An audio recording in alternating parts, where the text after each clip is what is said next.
Education gourd চ্যানেলে সকলকে জানাই স্বাগত। আশা করি সকলে ভালো আছো। আমি তোমাদের সঙ্গে সৌরভ। আজকে আমরা আরআরবি এনটিপিসি প্রিভিয়াস ইয়ারে যে সায়েন্সের কোশ্চেনগুলি এসেছিল তার মধ্যে তিনটা থেকে চারটা সেট আমরা নিয়েছি। সেখানে যে সায়েন্সের কোশ্চেনগুলো সেই সায়েন্সগুলো একবারে আমরা আলোচনা করবো। এরকম করে আস্তে আস্তে প্রিভিয়াস ইয়ার তো বিভিন্ন সেটে হয়েছে, বিভিন্ন ধাপে ধাপে পরীক্ষা হয়েছে।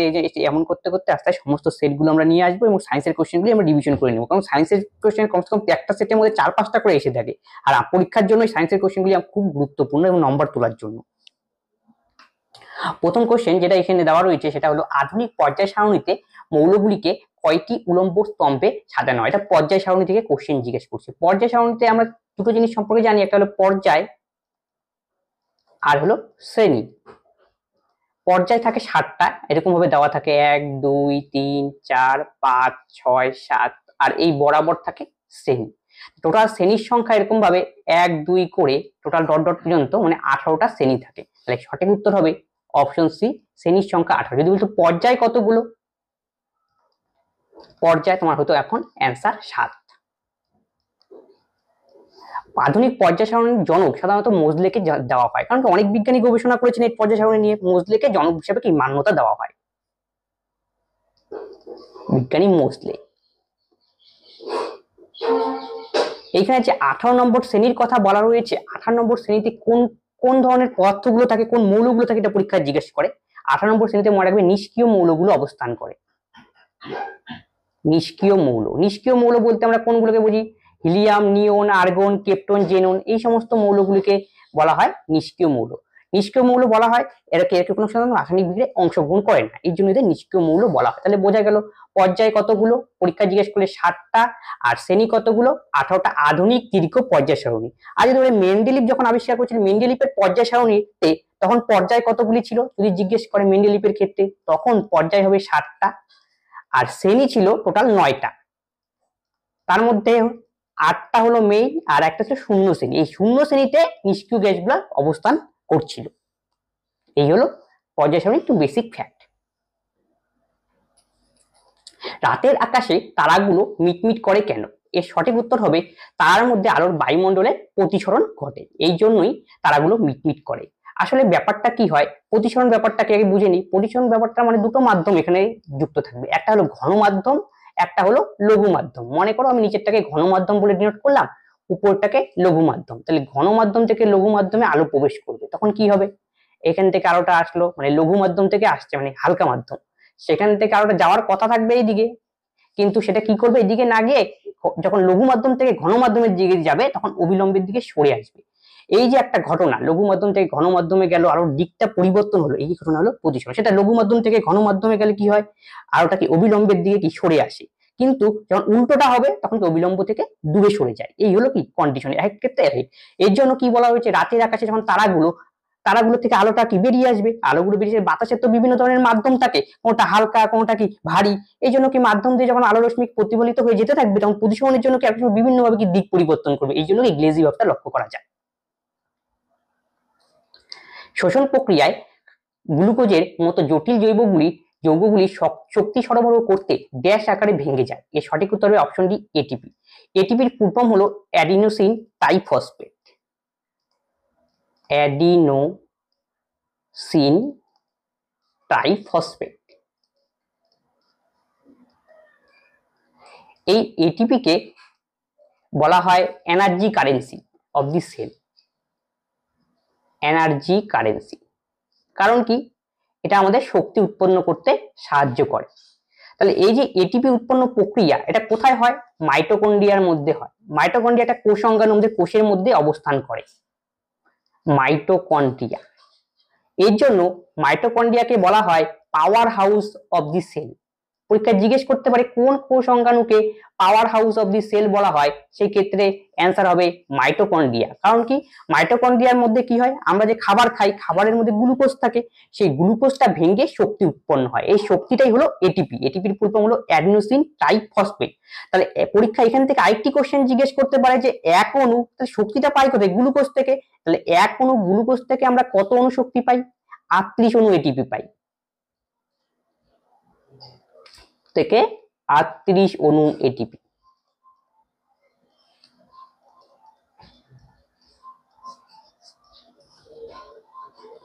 রোগীদের দাঁতের বড় ছবি দেখতে দাঁতের ডাক্তাররা কোন ধরনের আয়না ব্যবহার করেন?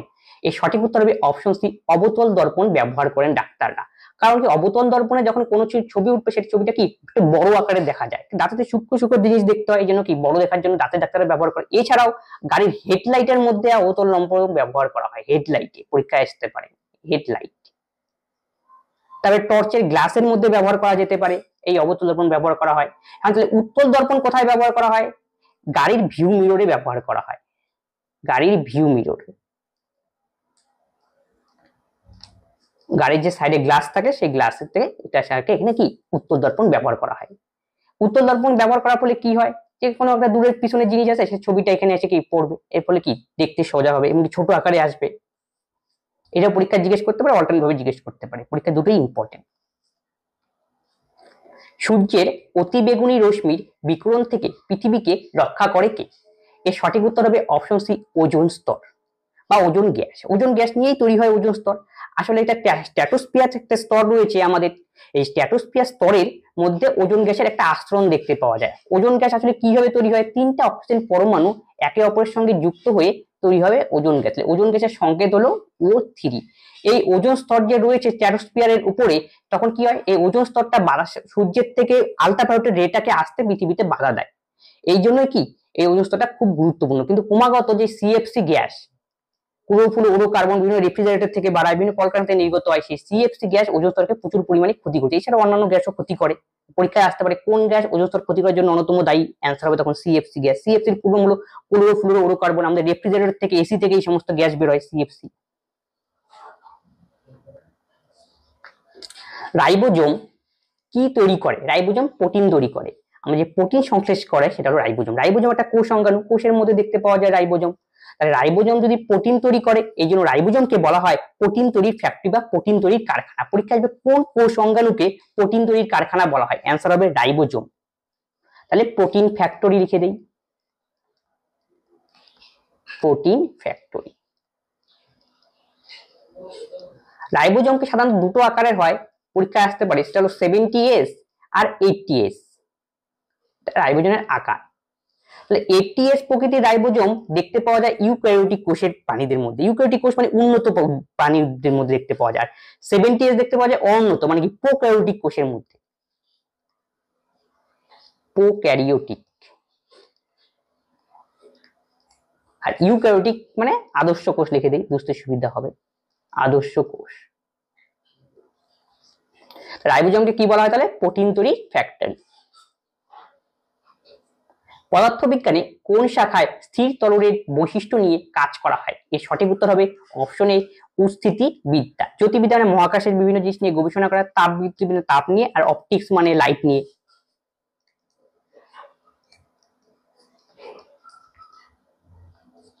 ফুলের গর্ভকেশর কি? এটি একটি পুরুষ জনন অঙ্গ, এক লিঙ্গ, না একটি মহিলা প্রজনন অঙ্গ, না উভলিঙ্গ? ফুলের গর্ভকেশর চক্র হলো একটি মহিলা প্রজনন অঙ্গ। ফুলের মধ্যে চারটি আমাদের স্তবক রয়েছে, একটা হলো বীতি, দলমণ্ডল, পুংকেশর চক্র, কেশর চক্র, আর একটা হলো গর্ভকেশর চক্র, কেশর চক্র। বীতি মানে কি? বীতি মানে যে ফুলের নিচে দেখবে একদম যে বোটার মধ্যে সবুজ রঙের অংশ থাকে সেটাকে বলা হয় বীতি। দলমণ্ডলের কাছ ফুলের যে পাপড়িটা রয়েছে তাকে বলা হয় দলমণ্ডল। আর এখানে দেখা যায় পুংকেশর চক্র, গর্ভকেশর চক্র। গর্ভকেশর চক্রকে বলা হয় একটি মহিলা প্রজনন অঙ্গ, আর পুংকেশর চক্রকে বলা হয় পুরুষ প্রজনন অঙ্গ। কম্পিউটারের ডেটা কি আকারে সংরক্ষণ করা হয়? Option A, বাইনারিকে। বাইনারি বলতে আমরা বুঝি 0 আর 1, এইভাবে কম্পিউটারের ডাটা সংরক্ষণ করা হয়।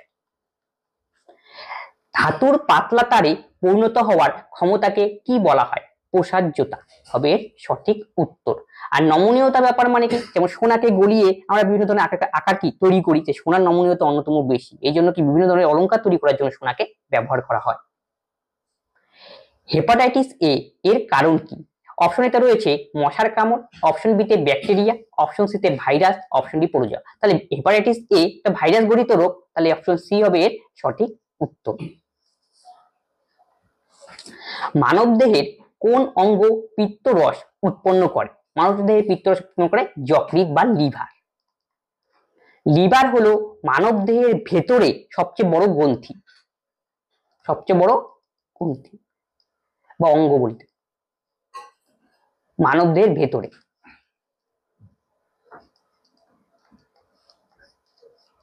এই লিভার কি করে? পিত্তরস উৎপাদনে সাহায্য করে। পিত্তরস আমাদের দেহে বিভিন্ন যে টক্সিক জাতীয় খাবার রয়েছে তার ডাইজেশনে সাহায্য করে এই লিভার। এবং এছাড়াও তোমাদের পরীক্ষায় একটা কোশ্চেন জিজ্ঞেস করে যে পোস্টমর্টম যদি কেউ মানে বিষ খেয়ে মারা যায়, পোস্টমর্টম করলে দেহের কোন অঙ্গকে প্রথমে পর্যবেক্ষণ করা হয়? তখন অ্যান্সার হবে যকৃৎ, কারণ কি টক্সিক জাতীয় উপাদানকে ডাইজেস্ট করতে সাহায্য করে যকৃৎ। এছাড়াও এখানে দেওয়া রয়েছে পাকস্থলী, পাকস্থলী থেকে HCl নির্গত হয় এবং বিভিন্ন ধরনের উৎসেচক নির্গত হয়, এটা খাবার আমাদের হজমে সাহায্য করে। পরীক্ষায় আসে যে পাকস্থলী থেকে যে HCl নির্গত হয়, তাহলে কোথা থেকে, কোন গ্রন্থি থেকে HCl নির্গত হয়? অ্যান্সার হবে পাকস্থলী থেকে। পাকস্থলী কোন জায়গা থেকে নির্গত হয়? অক্সান্টিক কোষ থেকে, এটাও জিজ্ঞেস করতে পারে, অক্সান্টিক কোষ। এই যে অগ্নাশয় রয়েছে, এখান থেকে কোশ্চেন পরীক্ষায় আসে। অগ্নাশয়কে বলা হয় মিশ্র গ্রন্থি। অগ্নাশয়কে কেন মিশ্র গ্রন্থি বলা হয়? কারণ কি এখান থেকে বিভিন্ন হরমোন এবং কি এনজাইম নির্গত হয়, এই জন্য কি দুই ধরনের গ্রন্থির সমন্বয়ে গঠিত, অন্তঃক্ষরা এবং বহিঃক্ষরা, এই জন্য অগ্নাশয়কে মিশ্র গ্রন্থি বলা হয়। তাহলে অগ্নাশয় আমাদের ডাইজেস্টেরও কাজ করে, বিভিন্ন হরমোন নির্গত করে এবং ইনসুলিন হরমোন নির্গত হয়, গ্লুকাগন হরমোন নির্গত হয় অগ্নাশয় থেকে। ক্ষুদ্রান্ত আমাদের ডাইজেশনে অন্যতম গুরুত্বপূর্ণ ভূমিকা পালন করে, যে পেঁচানো পেঁচানো অংশ দেহের ভিতরে রয়েছে সেটা হলো ক্ষুদ্রান্ত। আমাদের যে শরীরে চর্বি সঞ্চয়কারী কলা কোনটি? আমাদের চর্বি সঞ্চিত হয় অপশন বি, মেদ কলার মধ্যে আমাদের দেহে চর্বি সঞ্চিত হয়। আবরণী কলা মানে কি? আবরণী আমাদের দেহের যে বাইরের যে আবরণটা রয়েছে সেখানেই রয়েছে আবরণী কলা। আবরণী কলা কি করবে? দেহের বিভিন্ন আঘাত প্রত্যাঘাত থেকে আমাদের রক্ষা করবে। নিউটনের প্রথম গতিসূত্রের অপর নাম কি? নিউটনের প্রথম গতিসূত্রের অপর নাম হলো জাড্য সূত্র। মানে কি নিউটনের প্রথম গতিসূত্র থেকে আমরা জাড্যের ধারণা পাওয়া যায় বা পাই। জাড্য মানে কি? কোন একটা বস্তুর চিরকাল স্থির থাকার প্রবণতা বা কোন একটা বস্তু চিরকাল যে সমগতিতে চলার প্রবণতা, সেটাই হলো জাড্য। মনে করো একটা বস্তু স্থির রয়েছে, তো সে সবসময় স্থিরই থাকতে চায়, এই যে প্রবণতা, এটাকে বলা হয় জাড্য। তাহলে এই জাড্যের কনসেপ্ট আমরা পাই প্রথম গতিসূত্র থেকে। তাহলে জাড্য সংক্রান্ত উদাহরণ আমরা বুঝি, হঠাৎ যখন বাস চলতে শুরু করে বা বাস থামে, সামনের দিকে ঝুঁকে পড়ি, তার মানে কি তখন সেখানে জাড্যের প্রয়োগ হয়। মনে করে একটা গাছ রয়েছে, গাছের থেকে ফল পড়বে, ফলটা কি থাকে? স্থির অবস্থার জন্য স্থির থাকতে চাই, আমি ঝাঁকি দেওয়ার ফলে কি ফলটা পড়ে যায়, মানে গাছটা গতি সৃষ্টি হলো আর ফল স্থির থাকতে চাইলো, এই যে এই ঘটনা, এই সমস্ত হলো জাড্যের সঙ্গে রিলেটেড। তাহলে এগুলো আমরা প্রথম গতিসূত্র থেকে এই জাড্য সম্পর্কে বিভিন্ন ধারণা পাই। পিঁপড়ের হুলে কোন অ্যাসিড থাকে? এই সঠিক উত্তর হবে অপশন বি, মিথানোইক অ্যাসিড থাকে পিঁপড়ের হুলে। মিথানোইক অ্যাসিড না থাকেও এটা পরীক্ষায় দিতে পারে, মিথানোইক সংকেতটা কি? সেটা হলো HCOH। মিথানোইক অ্যাসিডের অপর নাম হলো ফর্মিক অ্যাসিড। পরীক্ষায় আসতে পারে ফর্মিক অ্যাসিড কোথায় থাকে? পিঁপড়ার হুলে, একই জিনিস, ফর্মিক অ্যাসিড। ল্যাকটিক অ্যাসিড কোথায় থাকে? ল্যাকটিক থাকে দইয়ের মধ্যে। আর অ্যাসিডিক অ্যাসিড ভিনিগারে খাবার সংরক্ষণের কাজে ব্যবহার করা হয়। টার্টারিক অ্যাসিড পাওয়া যায় তেঁতুলে। এরা সবগুলি কি জৈব অ্যাসিড।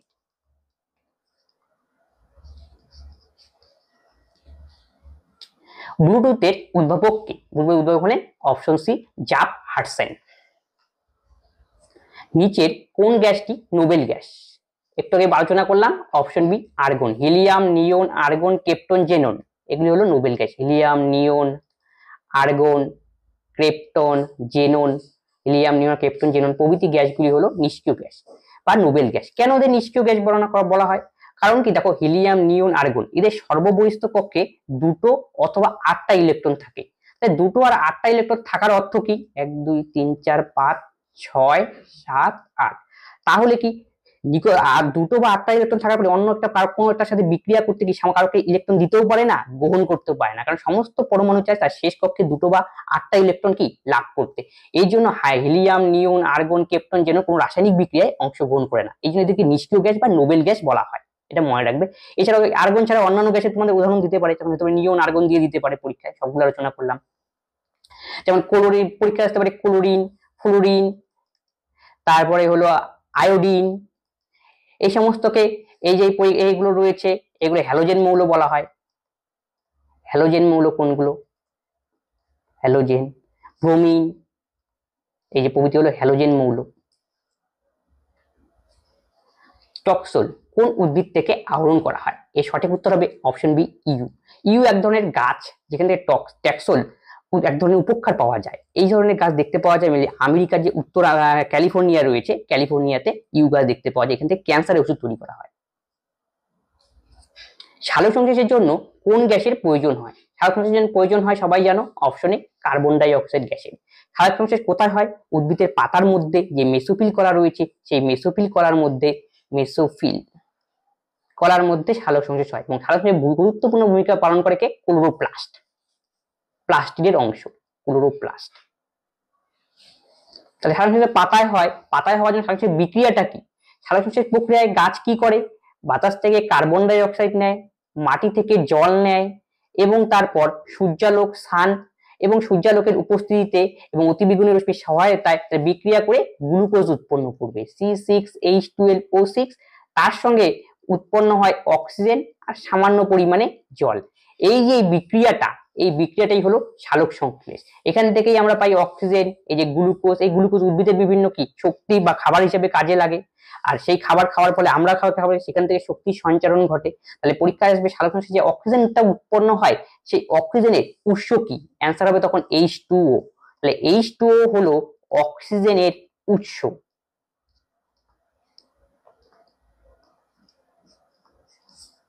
এই যে সালোকসংশ্লেষ প্রক্রিয়াটার নাম ফটোসিনথেসিস, সালোকসংশ্লেষ ইংরেজি হলো ফটোসিনথেসিস। এই শব্দটা ব্যবহার করেছিলেন বিজ্ঞানী বার্নেস প্রথম। বার্নেস, ফটোসিনথেসিস কথাটা, ওয়ার্ডটা।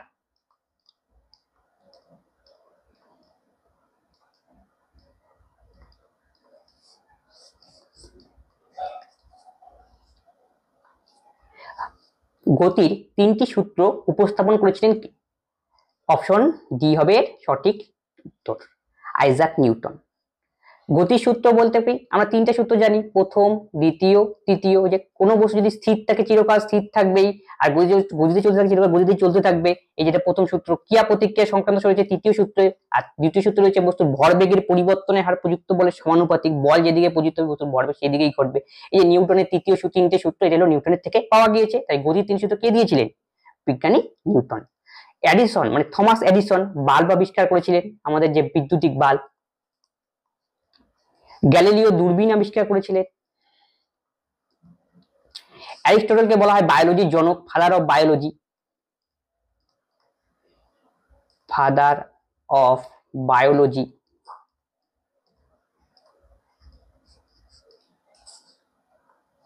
নেক্সট কোশ্চেন হলো লিটমাস দ্রবণ ড্যাশ থেকে প্রাপ্ত হয়? এর সঠিক উত্তর লাইকেন থেকে লিটমাস দ্রবণ তৈরি করে বা লিটমাস পেপার তৈরি করা হয়। এটাও পরীক্ষায় জিজ্ঞেস করে।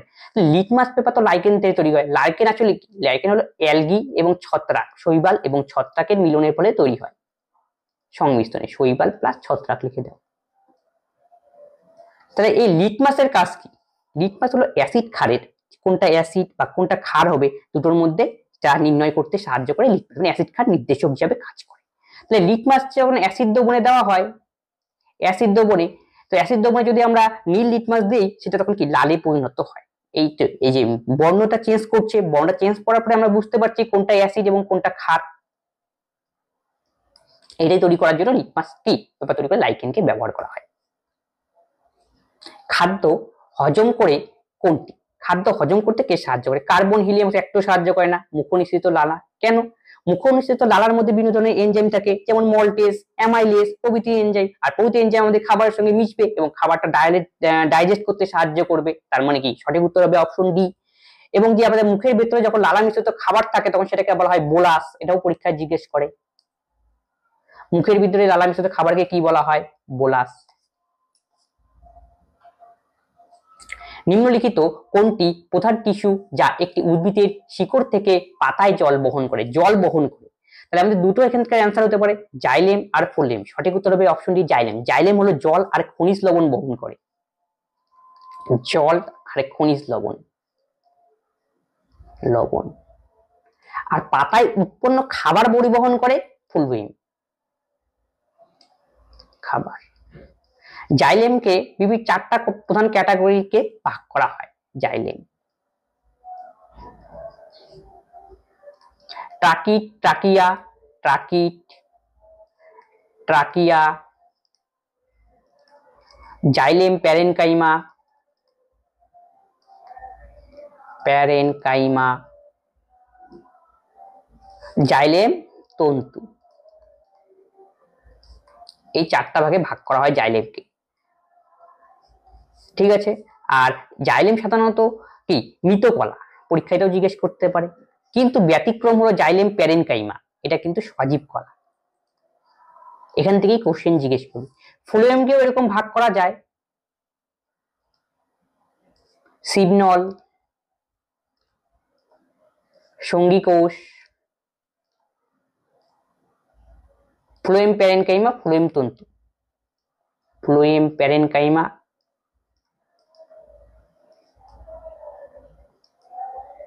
আর ফ্লোয়েম তন্তু। ফ্লোয়েম সাধারণত সজীব কলা, কিন্তু এখানে একটা ব্যতিক্রম রয়েছে। ব্যতিক্রম হলো যে ফ্লোয়েম তন্তু এ হলো মৃত।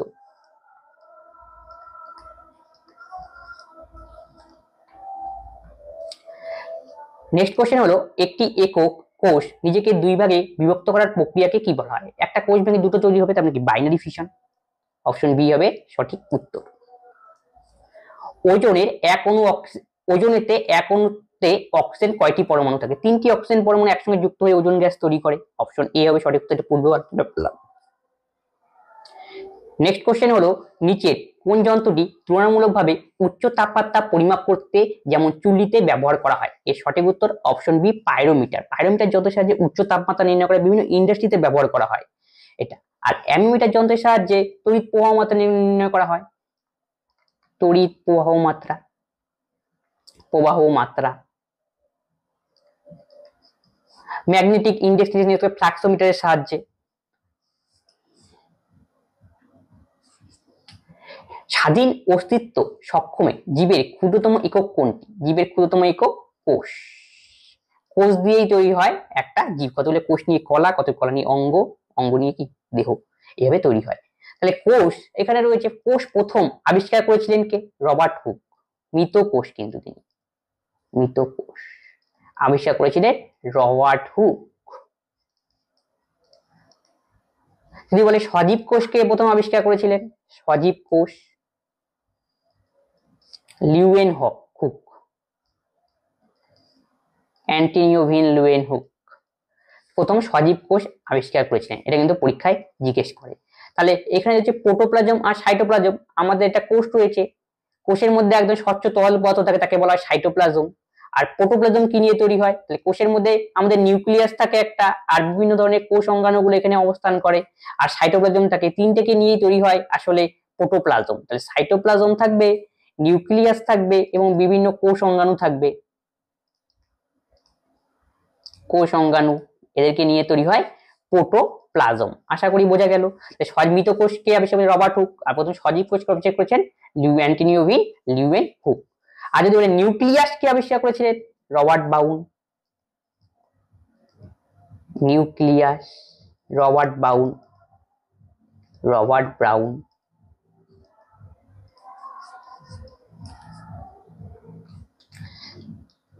নেক্সট কোশ্চেন হলো প্রিজমের 2 চরম প্রান্তে যে দুটি রং গঠিত হয় সেগুলি কি কি? প্রিজমের মধ্যে যদি আমরা সাদা আলো একটা পাঠাই, সেই সাদা রংটা 7টি কালারে বিক্ষিপ্ত হয়। সেই 7টি কালারের মধ্যে এখন দেখতে হবে যে দুটি রং গঠিত হয়, সেই দুটো রং কি। এই জন্য নিয়ম কি? বেনি আসহ কলা, বে নি আ শো হো ক লা, সবার উপরে ল থাকবে, সবার নিচে কে থাকে? তার মানে বেগুনি, বেগুনি।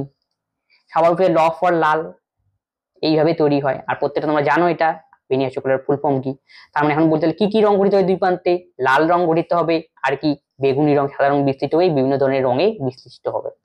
তার মানে বেগুনি, সবার বেগুনি আর লাল হবে সঠিক উত্তর, অপশন ডি। লাল রঙের যে কি, লাল রঙের ওয়েভ লেন্থটা সবচেয়ে কম, লাল রঙের ওয়েভ লেন্থ সবচেয়ে কম, তাই এনার্জিটা বেশি।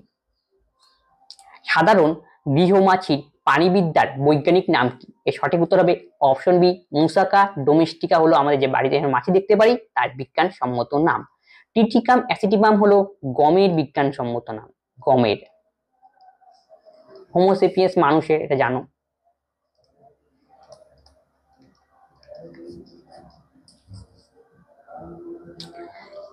নেক্সট কোশ্চেন এবং শেষ কোশ্চেন, বেগ ভি দ্বারা গতিশীল এম ভর বিশিষ্ট একটি বস্তুর ভরবেগ পরিমাপ কিভাবে করা হয়? তাহলে ভরবেগ মানে আমরা কি জানি,